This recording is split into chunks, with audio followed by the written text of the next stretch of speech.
দ্বিতীয় ব্যারিস্টার সুমন বয়সে তরুণ, আওয়ামী লীগ করতেন বা ছাত্রলীগ করতেন।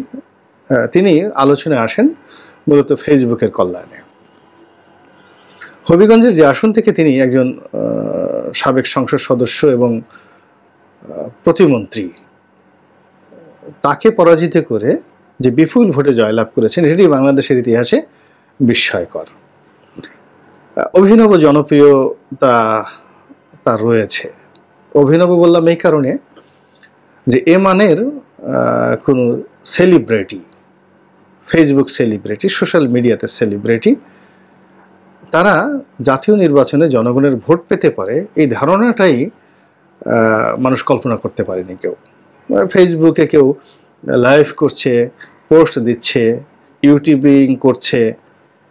সাধারণত আমাদের দেশের যারা মূলধারা সাংবাদিক, তারপর অন্যান্য যারা রয়েছেন, তারা সবসময় এদেরকে ঠাট্টা এবং মস্কারা করতেন যে এদের আর খেয়ে দিয়ে কোনো কাজ নেই, এই কাজ করছে। তো সেই ফেসবুককে কেন্দ্র করে জনাব সুমন সারা দেশে যে নিজের যে পরিচিতি এবং ব্যাপ্তি তিনি ঘটিয়েছেন, তার সঙ্গে সঙ্গে তিনি যথেষ্ট যোগ্যতা অর্জন করেছেন এবং তাকে নিয়ে প্রচুর ট্রল হয়েছে, অনেক নেতিবাচক গালাগাল দেওয়া হয়েছে, কিন্তু তিনি থেমে থাকেননি। তিনি তার কাঙ্ক্ষিত মাকামে তিনি এগিয়ে গেছেন এবং তার সবচেয়ে বড় সফলতা হলো জনগুরুত্বপূর্ণ বিষয় এবং জনপ্রিয় বিষয়, এই দুটো তিনি বুঝতে পারেন কোনটি জনগুরুত্বপূর্ণ এবং জনপ্রিয় একই সঙ্গে। অর্থাৎ ফেসবুকে এমন একটা বিষয় তিনি আনলেন, তুলে ধরলেন, যেটি যথেষ্ট জনপ্রিয়তা পায় এবং একই সঙ্গে জনগুরুত্বপূর্ণ। ফলে তাকে অ্যাভয়েড করার বা তার কন্টেন্টগুলো অস্বীকার করার কোনো উপায় থাকে না। এবং তার সেই জনপ্রিয়তাকে কেন্দ্র করে তিনি তার যে আইন পেশা, সেই আইন পেশাটাকে তিনি বেশ শানিত করেছেন। তিনি সচ্ছল এবং ধনী ব্যক্তি। আমাদের সমাজে দরিদ্র লোকের কোনো খাবার নেই।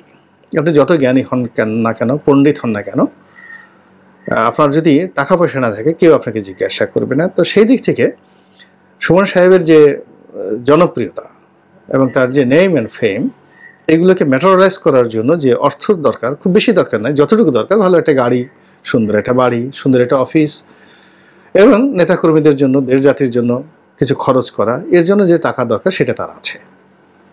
ফলে তিনি ত্রিমাত্রিক হয়ে ঘটাঘট ফটাফট করে তিনি এগিয়ে গিয়েছেন। আবার অন্যদিকে একে আজাদের কথা যদি চিন্তা করেন, তিনি ঢাকা বিশ্ববিদ্যালয়ে অ্যাপ্লাইড ফিজিক্সের ছাত্র ছিলেন। রাজেন্দ্র কলেজ থেকে ইন্টারমিডিয়েট পাশ করেছেন, কিন্তু খুব ভালো ছাত্র ছিলেন, অসাধারণ ভালো ছাত্র ছিলেন। গ্রামের মধ্যবিত্ত পরিবার থেকে এসছেন, সংগ্রাম করে, লড়াই করে এই ঢাকা শহরে মানে তার যে উত্থান, এটি রূপকথার মতো। তো সেখান থেকে তিনি টাকা রোজগার করেছেন, ক্ষমতা পেয়েছেন, অভিজ্ঞতা অর্জন করেছেন এবং বাংলাদেশে তার মতো এরকম অভিজ্ঞতা লব্ধ সংসদ সদস্য দ্বিতীয় ব্যক্তি এই পার্লামেন্টে নেই। যদি ধরেন ব্যবসায়ের অভিজ্ঞতা, লেখাপড়ার অভিজ্ঞতা, কষ্ট করার অভিজ্ঞতা, গ্রাম দেখার অভিজ্ঞতা, শহর দেখার অভিজ্ঞতা, শিল্প কলকারখানা অভিজ্ঞতা, 1 লক্ষ লোকের বেতন ভাতা দেওয়ার অভিজ্ঞতা, ব্যাংক ম্যানেজ করার অভিজ্ঞতা, বিমা ম্যানেজ করার অভিজ্ঞতা, ট্রেড অর্গানাইজেশন, প্রথম থেকে Bangladesh commerce and industry, BCI, তিনি এটার প্রতিষ্ঠাতা সভাপতি ছিলেন অনেক আগের থেকে। এরপর তিনি এফবিসিআই সভাপতি হয়েছেন। তো সর্বোচ্চ ব্যবসায়ীদের যে সর্বোচ্চ সংগঠন এফবিসিআই সভাপতি। It's a miracle and pinnacle of the success as a trade personality. এরপর তিনি তার সেই ট্রেড পার্সোনালিটিটিকে তিনি সংসদ সদস্য রূপে তিনি শান্তিপূর্ণভাবে আওয়ামী লীগের মনোনয়ন নিয়ে নির্বাচন করার চেষ্টা করেছেন। কিন্তু যারা সারা জীবন ফাইট করে, those who are the fighter, সারা জীবন তাদেরকে ফাইট করতে, এবং সেই ফাইটের কারণে কি হলো, তিনি এবারও নমিনেশন পেলেন না এবং স্বতন্ত্র ইলেকশন করে রীতিমতো মহাযুদ্ধ, মহাভারতের যুদ্ধ করে জয়লাভ করলেন। এর কারণ হলো মাননীয় প্রধানমন্ত্রী সেখানে মানে ফরিদপুরে গিয়ে জনাব একে আজাদের বিরুদ্ধে সমাবেশ করে নিজে বলে আসছেন যে আওয়ামী লীগের প্রার্থীকে যেন বিজয়ী করা হয়। এর চেয়ে আর কোনো চ্যালেঞ্জ থাকে না। তো প্রধানমন্ত্রীকে চ্যালেঞ্জ জানিয়ে তিনি এই সংসদে নির্বাচিত হয়ে আসছেন এবং এখন পর্যন্ত ঠিক সেইভাবে আছেন। তো কাজেই যে দুজন লোকের কথা বললাম, এই দুজন লোক পার্লামেন্টের ওবায়দুল কাদের সাহেবের মতো নন। কিংবা ধরুন অন্য যারা খুব অনুগত রাজনৈতিক নেতৃত্ব রয়েছেন আওয়ামী লীগের, তাদের মতো নন।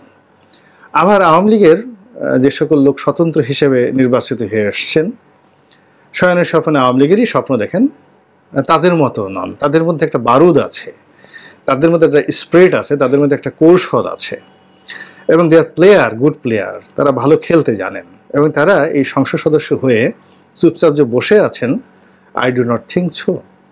তারা বসে নেই, তারা তাদের মতো করে কল্পনা করছেন, চেষ্টা করছেন। সুমন আগামীতে আওয়ামী লীগের মনোনয়ন চাইবেন, পাবেন, এটি সুয়ের ছিদ্র দিয়ে উট ঢোকার যে সম্ভাবনা, তার চেয়েও কম সম্ভাবনা। কাজেই সুমনকে এভাবে স্বতন্ত্র অথবা নতুন একটা দল করতে হবে, অথবা বিকল্পভাবে এই যে সে যে সময়টা, এই গোল্ডেন এরাটা তাকে কাজে লাগাতে হবে। এবং এই সময়টাকে তিনি যদি কাজে না লাগাতে পারেন, তাহলে দেখা যাচ্ছে যে আওয়ামী লীগের মধ্যে তার যারা প্রতিদ্বন্দ্বী রয়েছেন, জলস্থলে অন্তরিক্ষে তারপরে এমন আক্রমণ চালানো হবে যে 1-2 বছর পর তিনি নিজেই ইস্তফা দিয়ে, এই মানে যাকে বলে যেভাবে তাকে যে যুদ্ধাপরাধীদের যে ট্রাইব্যুনালে নিয়োগ দেওয়া হয়েছিল, সেখান থেকে যেভাবে তিনি পদচ্যুত হয়েছিলেন, যেভাবে যুবলীগের কেন্দ্রীয় কমিটি থেকে তিনি যেভাবে পদচ্যুত হয়েছিলেন, একইভাবে এই পার্লামেন্ট থেকেও তাকে চলে যেতে হবে।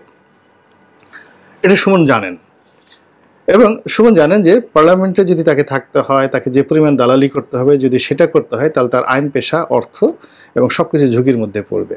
আর রাজনীতিতে আওয়ামী লীগের যে ভবিষ্যৎ, এটা আরও বেশি ঝুঁকির মধ্যে। ফলে দুইয়ের মধ্যে তাকে জনপ্রিয়তা এবং প্রচার, প্রোপাগান্ডা এবং ফেসবুক পেশা, এটি নিয়ে তাকে বেঁচে থাকতে হচ্ছে। এবং সেখানে সালাম মুর্শিদের বিরুদ্ধে অবস্থান গ্রহণ করা দলীয় সংসদ সদস্য, আওয়ামী লীগ দলীয় সংসদ সদস্য, বসুন্ধরার বিরুদ্ধে বক্তব্য দেওয়া, আবার সাবেক আইজি বেনজিরের বিরুদ্ধে দুদুকে নালিশ করা, এইগুলো সবই তার চ্যালেঞ্জিং।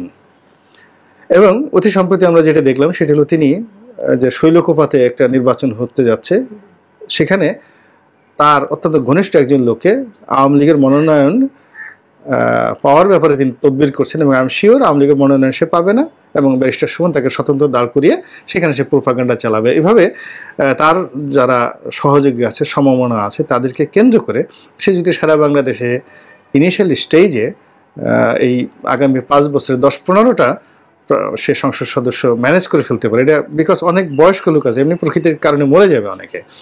তো সেই উপনির্বাচনে গিয়ে যদি সে সেখান থেকে পাশ করে আসতে পারে, তাহলে একটা বিপ্লব শুরু হবে, যেটা কিনা তার যে বয়স, সেখানে ইমরান খানের পরিণতি সে ভোগ করতে পারে বা সফলতা ভোগ করতে পারে, অথবা আম আদমি পার্টির যে কেজরিওয়াল, সেই ভূমিকা পালন করতে পারে। এবং তিনি যখন এরকম ভালো কিছু করবেন, তার সঙ্গে রাজপথ অন্যান্য যারা যুবক আছেন, ভিপি নূর আছেন, জুনায়েদ সাকি আছেন, তারা হয়তো তার সঙ্গে একত্র হয়ে যাবেন, একটা কোলাবোরেশন হয়ে যাবে রাজনৈতিক। অন্যদিকে একে আজাদ ব্যবসায়িক সেক্টর, মিলিটারি ব্যুরোক্রেসি এবং সিভিল ব্যুরোক্রেসির মাস্টার মাইন্ড। তার যে বয়স, এবং তিনি আভিজাত্যের, অর্থ এবং বিত্তের বাংলাদেশে একেবারে সর্বোচ্চ পর্যায়ে তিনি আছেন।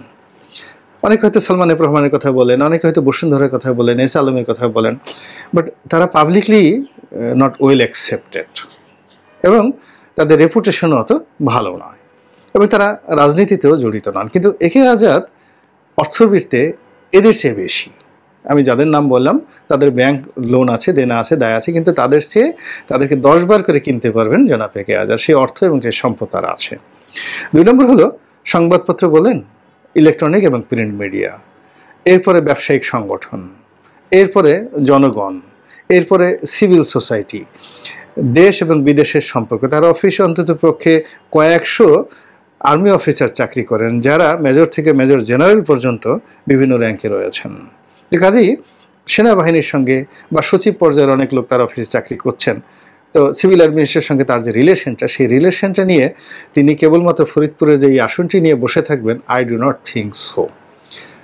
তিনি তার মতো করে একটা পরিকল্পনা করবেন। এর কারণ হলো তিনি জানেন যে আওয়ামী লীগ যদি আবার ক্ষমতায় আসে এবং তিনি যদি আবার এমপি নির্বাচিত না হন, তাহলে তার পিঠের চামড়া থাকবে না, এবং তিনি আওয়ামী লীগ থেকে দ্বিতীয়বার মনোনয়ন প্রশ্নই আসে না, পূবের সাথে পশ্চিমে গেলেও হবে না, তাকে স্বতন্ত্রভাবেই সেখানে টিকে থাকতে পারবে। কিন্তু নিক্সন যেভাবে পারছেন, নিক্সন চৌধুরী যেভাবে পারছেন, এটা একে আজাদ সাহেবের পক্ষে সম্ভব না, বিকজ তাদের মধ্যে শেখ পরিবারের রক্ত আছে। তো সেক্ষেত্রে এই দুজন ব্যক্তি এই দুজন ব্যক্তি তারা তাদের সর্বস্ব শক্তি নিয়ে প্রথমত যে সীমিত রাজনীতির অধিকার রয়েছে এটাকে তারা আরও বিস্তার লাভ ঘটানোর চেষ্টা করবে। একে আজাদ তার নিজস্ব মিডিয়া থাকা সত্ত্বেও কখনো টকশোতে যেতেন না, এখন তিনি টকশোতে যাচ্ছেন। It is his ambition. আবার অন্যদিকে যেটা যদি কোনো কারণে এখন আমরা দেশি চক্রান্তের কথা শুনছি, বিদেশি চক্রান্তের কথা শুনছি, ভারতের কথা শুনছি, ভারত ক্ষমতার একটা পরিবর্তন করাতে চাচ্ছে, পার্লামেন্টারি কু হতে পারে, আরও অনেক কিছু হতে পারে, পার্লামেন্টের মধ্যে শেখ হাসিনার অবর্তমানে কারা হবেন, তখন সেক্ষেত্রে দেখা যাচ্ছে যে দেশি বিদেশি যারা চক্র আছেন তাদের যদি এই উইদিন দিস পার্লামেন্টের মধ্যে যদি একটা নেগোসিয়েশন করতে হয় উইদাউট বিএনপি, একটা কু করতে হয়, তাদের তো যোগ্য লোক লাগবে, জনপ্রিয় লোক লাগবে, এবং সেই যোগ্য এবং জনপ্রিয় লোকের মধ্যে আমি এই দুজনের চেয়ে যোগ্যতম এবং জনপ্রিয় লোক দেখছি না। তো কাজেই রাজনীতির যে অঙ্গনে একটা বিকল্প শক্তি বা তৃতীয় ধারা সৃষ্টি করার ক্ষেত্রে এই দুজনে একটা গুরুত্বপূর্ণ ভূমিকা পালন করতে পারে। আর যদি কখনো কোনো পরিস্থিতির সৃষ্টি হয়, কোন বনেগা প্রাইম মিনিস্টার, কোন বনেগা প্রধানমন্ত্রী, কোন বনেগা ওজিরে আজম, এরকম যদি একটি অবস্থা সৃষ্টি হয় এবং সেক্ষেত্রে যদি যারা কর্তৃপক্ষ তখন হবেন, কর্তা ব্যক্তি হবেন, তাদের যদি পছন্দের কোনো অপশন থাকে, সেক্ষেত্রে এই দুই ব্যক্তি পছন্দের শীর্ষে রয়েছেন এই দামি সংসদে, এতে কোনো সন্দেহ নাই। এটা জাস্ট একটা বিশ্লেষণ, কারোর সাথে আলোচনা নয়, কাউকে প্রভোগ করা নয়, কাউকে উৎসাহিত করা নয়, কারোর পক্ষে তেল মেরে দালালি করা নয়। এটাই হলো আমার দৃষ্টিতে বাস্তবতা। আল্লাহ আমাদের সবাইকে হেদায়েত দান করুন আর হেফাজত করুন। আসসালামু আলাইকুম রহমতুল্লাহি ওয়া বারাকাতুহু। 2 মাসের বিয়ে আমি জানলাম যে আমি 29 কোটি টাকা পাইতে যাচ্ছি, আর 10 বছর 15 বছর ধরে কি করলো এরা কি যে করছে আমার কোনো ধারণা। আমি এদেরকে দুষতেছি না, আমি বলছি না এরা খারাপ, কিন্তু আমার প্রশ্ন হলো এই এত লক্ষ লক্ষ মানুষের ভাগ্য নিয়ে আপনারা খেললেন কি কারণে? একটা মানুষ তো বেশি খাইতে পারে না, পড়তে পারে না, আমার এখনই কোলেস্টেরল, তাইলে কেন আমার হাজার হাজার লক্ষ লক্ষ শ্রমিকের কেন আমার আগে এমপি ছিল না? আমাকে কেন সংসদে গিয়ে বলতে হইল প্রধানমন্ত্রী জননেত্রী শেখ হাসিনার সামনে যে মাননীয় প্রধানমন্ত্রী আপনি আমার কথা শুনেন, 1 কেজি চা পাতা বানাইতে লাগে 200 টাকা, আর এই চা বিক্রি করতে হয় 100 টাকা। এইভাবে একটা চা বাগান চলতে পারে না মাননীয় প্রধানমন্ত্রী। আপাতত আমি নগদ 5 লাখ টাকা দিয়ে যাচ্ছি যাতে কাজের জন্য যা যা শুরু করার করতে পারে। আমার ছোট ভাই 5 লাখ দিবে, তাইলে হইলো 10 লাখ, আমি আরো 5 লাখ দিব, কত হইলো? 15 লাখ দিয়ে শুরু করেন, একেবারে শেষ আপনারা যখন এখানে আইসা পূজা করা শুরু করবেন সেদিন পর্যন্ত যত টাকা লাগে আমি ব্যারিস্টার সুমন আপনাদের সাথে আছি।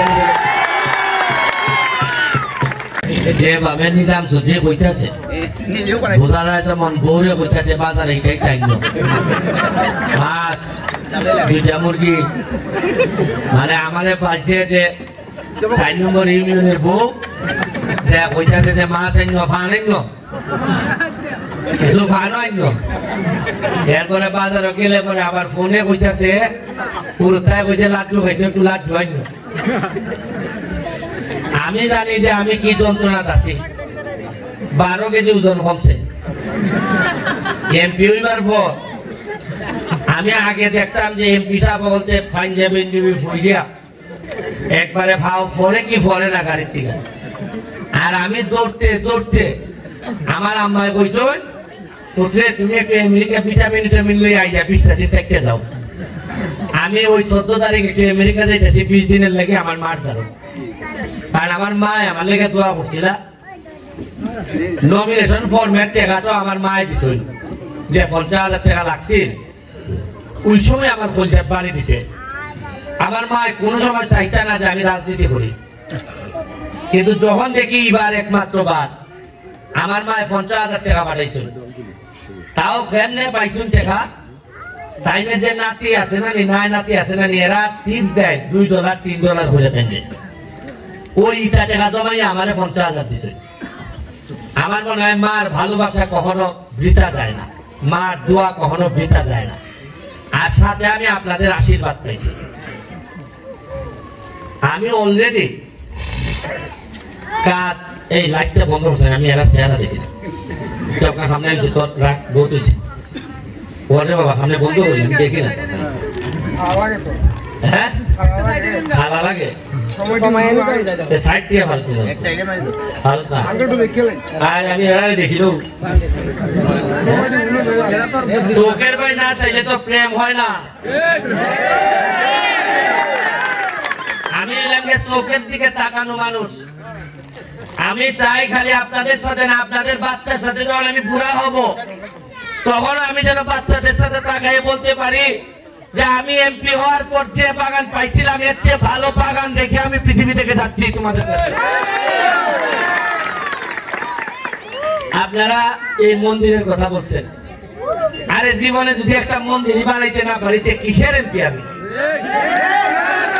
এটা আবার চাইতে করে আমি এমনি দিতাম মন্দির আপনাদের মন্দির বানাইতে না পারলে কিসের ভোট দিছি আমি আমার ছোট ভাই পটুয়াখালী থেকে আইছে সে 5 লাখ টাকা বলছে সে পটুয়াখালীর চেয়ারম্যান 5 লাখ টাকা একটা ব্যবস্থা করে দিবে শুনলে তো ভালো লাগে মানে এত বাইরের একটা ছেলে আইসে তখন বলে যে আমি 5 লাখ টাকা দিব আমার তখন মনে হয় যে এরা কি কলিজা নিয়ে জন্মাইছে আর আমার এলাকার মানুষরা কি কলিজা নিয়ে অনেকে আছেন যে 12-15 বছর রাজত্ব করলেন তাও 5 লাখ টাকা বের হয় না ঠিক মতো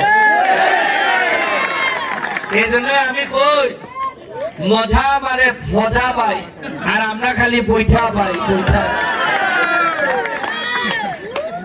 এখন আর এটা চলতো না ফজা বাইরে সব বিদায় দিছি আমি ফজা বাই সব বিদায় আপনারা এই যে চিল মারছিলেন না কইছিলেন না যে কলজায় মারবো এমন কলজায় মারা দিছে এই ফজা বাইরে দৌড়াইয়া বাঁকছে একেবারে আমি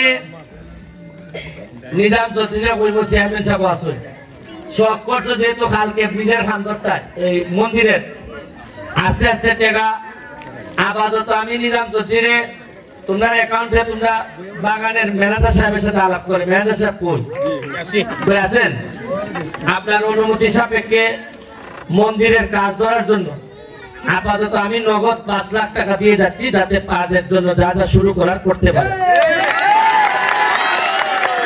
আমার ছোট ভাই 5 লাখ দিবে তাইলে হইলো 10 লাখ আমি আরো 5 লাখ দিব কত হইলো 15 লাখ দিয়ে শুরু করেন একেবারে শেষ আপনারা যখন এখানে এসে পূজা করা শুরু করবেন সেদিন পর্যন্ত যত টাকা লাগে আমি ব্যারিস্টার সুমন আপনাদের সাথে আছি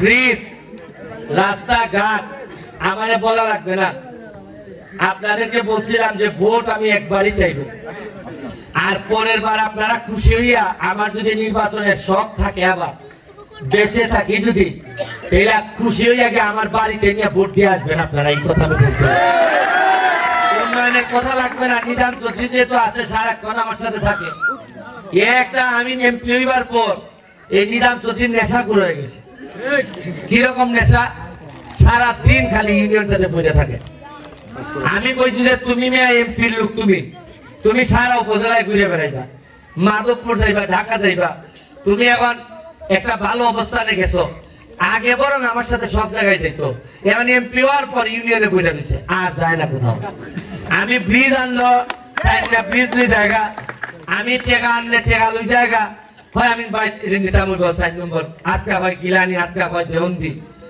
আমি আপনারা মাপ চাই আমি এখানে আরো আধা ঘন্টা আগে আসার কথা আমি ওলজিওরা দিয়ে আসলাম দেখলাম ফুটবল খেলা লেগে গেছি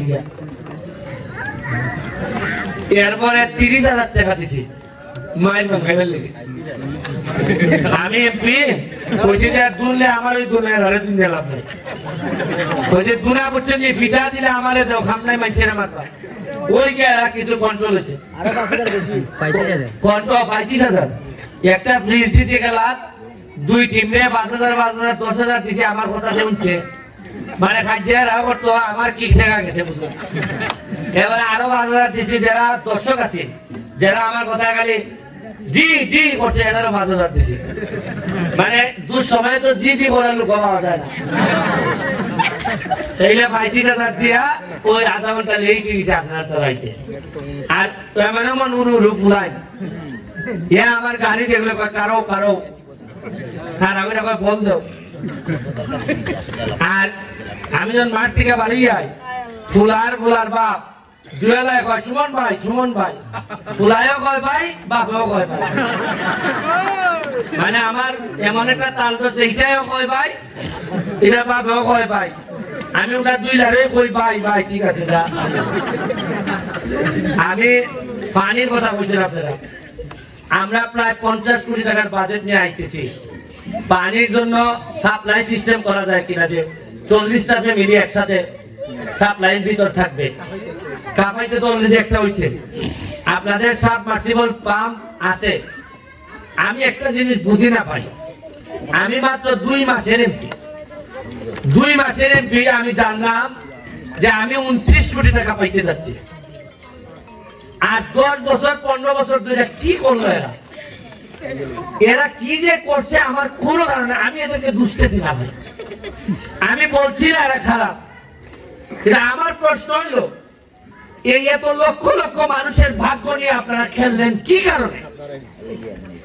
একটা মানুষ তো বেশি খাইতে পারে না, পড়তে পারে না, আমার এখনই কোলেস্টেরল, তাইলে কেন আমার হাজার হাজার লক্ষ লক্ষ শ্রমিকের কেন আমার আগে এমপি ছিল না? আমাকে কেন সংসদে গিয়ে বলতে হইল প্রধানমন্ত্রী জননেত্রী শেখ হাসিনার সামনে যে মাননীয় প্রধানমন্ত্রী আপনি আমার কথা শুনেন, 1 কেজি চা পাতা বানাইতে লাগে 200 টাকা, আর এই চা বিক্রি করতে হয় 100 টাকা। এইভাবে একটা চা বাগান চলতে পারে না মাননীয় প্রধানমন্ত্রী। 1 বছর 2 বছর 3 বছর পরে এই মালিকরা পথে বসবে। আর এরা যদি পথে বসে আপনারা কি সুখে থাকবেন? এরা যদি লস খায় আপনারা সুখে থাকবেন না। আমি রাস্তা বানাই দিব, আমি পানি বানাই দিব, আমি মন্দির বানাই দিব, আমি কি বেতন দিতে পারবো? বেতন তো দিবে চা বাগানের মালিকরা। এই যে সিন্ডিকেটের কাছে আশ্চর্য হবেন আপনারা, চা বানাইতে লাগে 1 কেজি 200, আর এরা বেচে নিয়ে 100, প্রতি কেজিতে লস কত? 100। আর দালাল যারা আছে এরা এই চা পাতা এরার কাছ থেকে 100 টাকা কিনে নিয়ে বেচে 400, এরা লাভ 300। কারণ দালালের বিরুদ্ধে কেউ কিছু বলে না, কারণ দালালরা অনেক শক্তিশালী।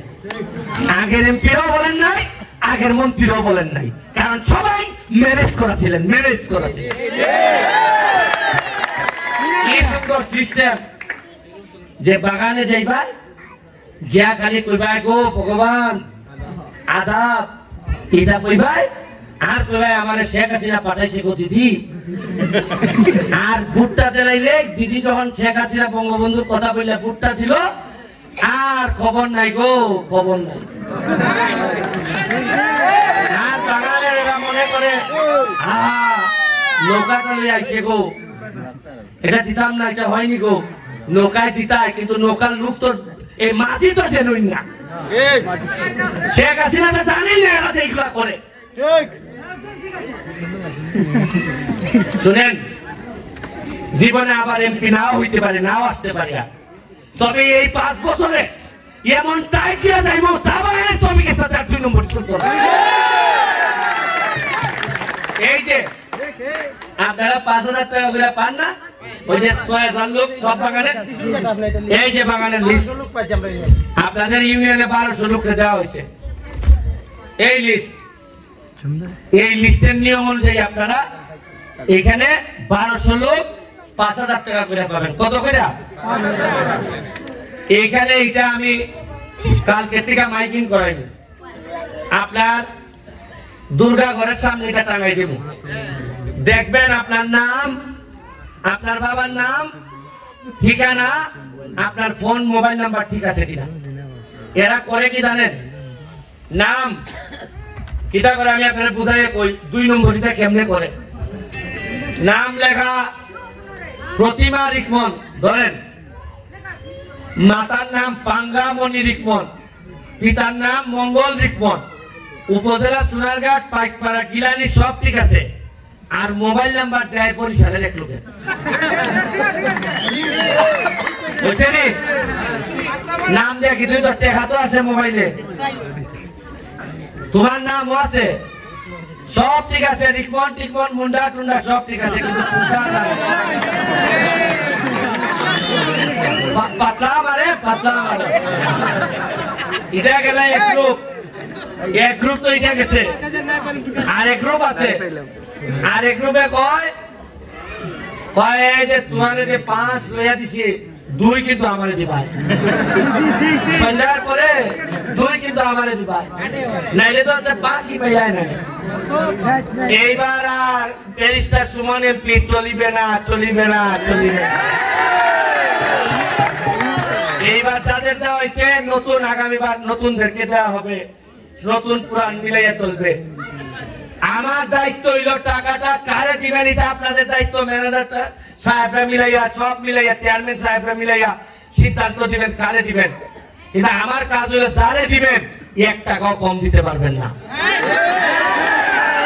চা বাগানের কোন লোকের 1 টাকাও মারবেন, আমি ব্যারিস্টার সুমন কলিজার ভিতর থেকে হাত দিয়ে বের করে টাকা নিয়ে এলো।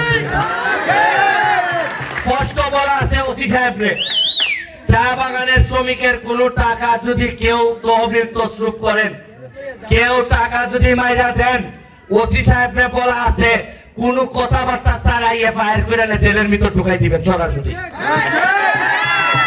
আপনারা যে ভরসা নিয়ে, যে ভালোবাসা নিয়ে আমারে ভোট দিচ্ছেন, ভোট না আমার আশীর্বাদ দিচ্ছেন, শেষ বিন্দু পর্যন্ত আমি আপনাদের এই ভালোবাসার যে শ্রদ্ধা, যে সম্মানটুকু দেখানো দরকার আমি আপনাদেরকে দেখাবো।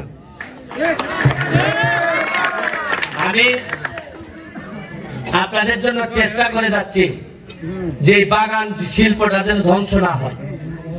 আমি ম্যানেজার সাহেবদের সাথে কথা বলছি, আমি মালিকদের সাথে কথা বলবো। আপনাদের পক্ষে একজন এমপি হিসাবে আমি জননেত্রী শেখ হাসিনার সাথে কথা বলবো যে নেত্রী এই সিন্ডিকেটে যদি ভাঙতে না পারেন তাইলে চা বাগানকে আপনি বাঁচাইতে পারবেন না। আমি কথা বলবো, আপনাদের জন্য ফাইট করব। আমি ঢাকায় চার দাম কিভাবে বাড়ানো যায় এই জন্য আমি যুদ্ধ করব। আমি এই যুদ্ধের পাশাপাশি আপনাদের জীবনের মান কিভাবে বাড়ানো যায় এইটার চেষ্টা করব। আমি আপনাদের ধৈর্য চ্যুতি ঘটাবো না। গিলানির প্রতি আমার দুর্বলতা অন্যরকম।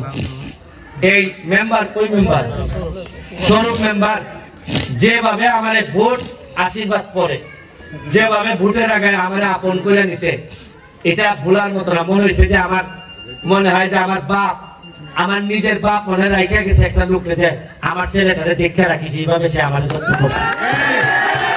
এখানে মহিলা মেম্বার যারা আছেন, আমার যারা ভোট দেন নাই, সভাপতি যিনি ভোট দেন নাই, আমার একটা বিশ্বাস, ভোট না দিলে উনি আমার আশীর্বাদ করছেন। আমি তাদের আশীর্বাদে আজকে এই জায়গা পর্যন্ত সম্মানিত হয়েছি।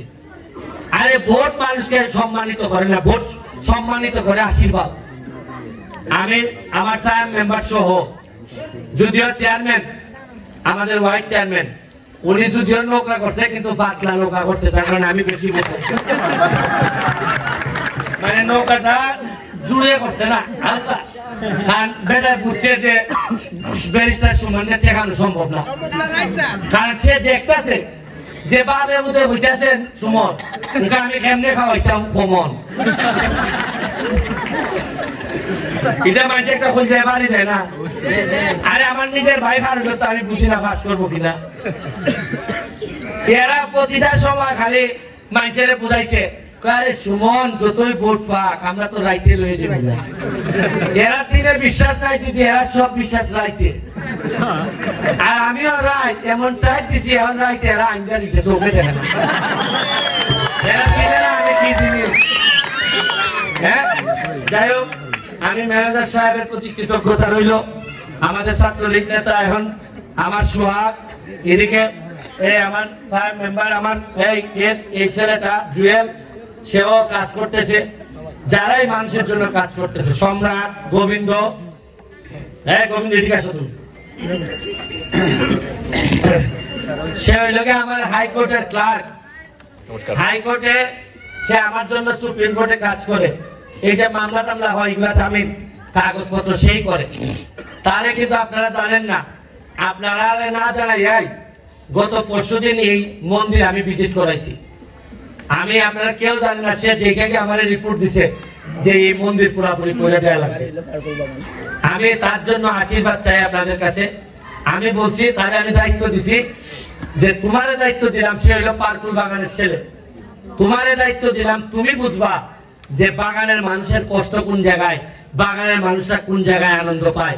তুমি আমার যেভাবে বলবা এইভাবে বাগান আমি উন্নয়নে ভাষাই দিব, আমি বলে এই বলে আপনাদের কাছে আশীর্বাদ চেয়ে ও ব্রিজ কোনটা যা ব্রিজ আছে অলরেডি 4টা ব্রিজ আপনাদের ইউনিয়নে চলতেছে। এইটাও আমি নিজাম চৌধুরী বলে দিতেছি, চেয়ারম্যান সাহেব আছেন, সবাই মিলে আপনারা এই ব্রিজ একটার পর একটা করে ফেলবেন। আমি একটা ব্রিজ না, আগামী আশা করি 2 বছরের মধ্যে ব্রিজ বানানোর জন্য কোনো ব্রিজ আপনাদের জন্য থাকবে না।